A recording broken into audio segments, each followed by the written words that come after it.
Revelation, a complete commentary, by William R. Newell, Appendix 2.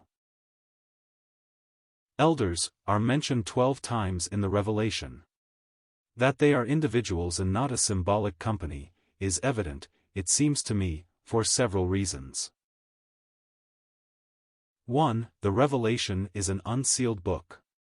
When symbols or signs are shown, they are plainly said to be such, e.g., chapter 12:1-3. 2. If the 24 elders are representative or symbolic, then the 4 living creatures must be also, but we all believe that 4 means 4 when applied to the living creatures, just as to the cherubim in Ezekiel 1. 3. The language used concerning the elders compels our belief that they are individuals. One of the elders saith unto me, chapter 5:5. One of the elders answered, 7:13. The 24 elders sit before God upon their thrones, 11:16. For anyone who takes the first mention of these elders, 4:4, as anything other than 24 individuals, must have thorough proof for it, and that scriptural and not conjectural. I saw 24 elders sitting is a very definite statement indeed. We have found no Bible proof they are other than 24 individuals. 5. We know from 1 Chronicles 24 verses 7-19 that the orders of the priests of Aaron's house were divided into 24 courses. In the following chapter, moreover, those who prophesied, with harps, psalteries and cymbals according to their service by the hands of the king were also 24, 1 Chronicles 25 verses 9-30. Furthermore, the military forces under King David were marshaled, of every course 20 and 4,000.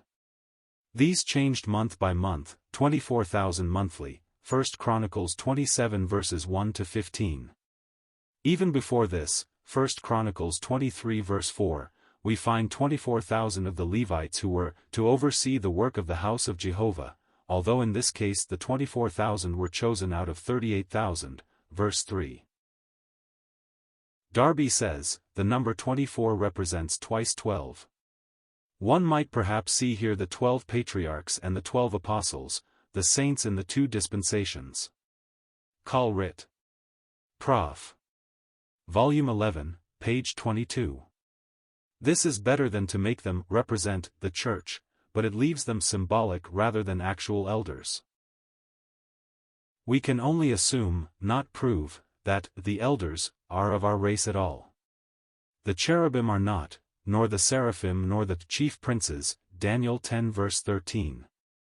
Because the term elders is so often mentioned, over 200 times, in Scripture, both in connection with Israel and the church, many are willing to assume that the elders are human beings. But the elders do not testify of their own salvation at all, although they celebrate that of others, as in 5:8, 9, v. Inasmuch as God had elders over his people Israel, and elders were also to be appointed in each church, Titus 1 verse 5, and inasmuch as 24 seems God's governmental order, we do not see why it may not be that there are elders over God's creation, that they were created so, and they are 24 in number, and that just as the 4 Zoa express in heading up, the 4 genera of God's creation, beast, cattle, man and eagle, Revelation 4 verse 7, Genesis 1 verses 20 and 24, 26, so these elders were created and associated by God with his government.